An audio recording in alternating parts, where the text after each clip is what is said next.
શું તમે પનીર પ્રેમી છો અને પરિવાર અને મિત્રો સાથે અવનવા સ્વરૂપે પનીર આરોગો છો? તો સાવચેત થઈ જાઓ, કેમ કે અમદાવાદમાં આરોગ્ય વિભાગ પનીર વિક્રેતાઓને ત્યાં સપાટું બોલાવ્યું છે। ગોતામાં કૃષ્ણા ડેરીમાં આરોગ્ય વિભાગે રેડ કરી 199 કિલો પનીરનો જથ્થો સીઝ કર્યો। આરોગ્ય વિભાગે શંકાસ્પદ પનીરના નમૂના લઈ તપાસ અંગે મોકલી આપ્યા છે અને રિપોર્ટ આવ્યા બાદ એકમો વિરુદ્ધ એક્શન પણ લેવામાં આવશે।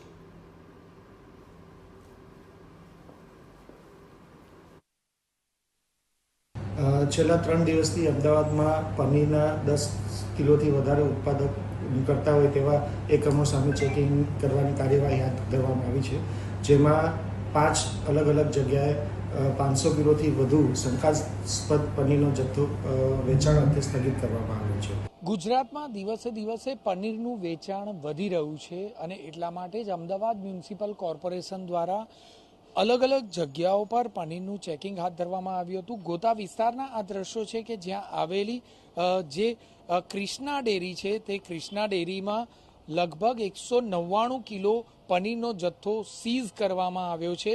એટલે કે આ પ્રકારનો જ્યાં સુધી જથ્થાનો રિપોર્ટ લેબોરેટરીમાં આવે નહીં ત્યાં સુધી આ જથ્થાનો ઉપયોગ વેપારી કરી શકશે નહીં।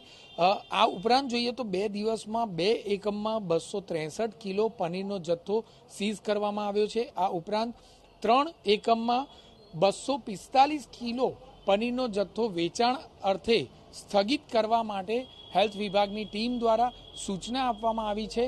વધુ પડતા પનીરના વેચાણના કારણે વેપારીઓ દ્વારા આડેધડ રીતે ભેળસેળ કરવામાં આવતી હોય છે અને આ જ ભેળસેળને કેટલીક અંશે રોકવા માટે હેલ્થ વિભાગની ટીમ સતત પ્રયત્નશીલ રહેતી હોય છે અને તેમના દ્વારા અલગ અલગ વિસ્તારોમાં અલગ અલગ ટીમ બનાવી અને ચેકિંગ હાથ ધરાય છે।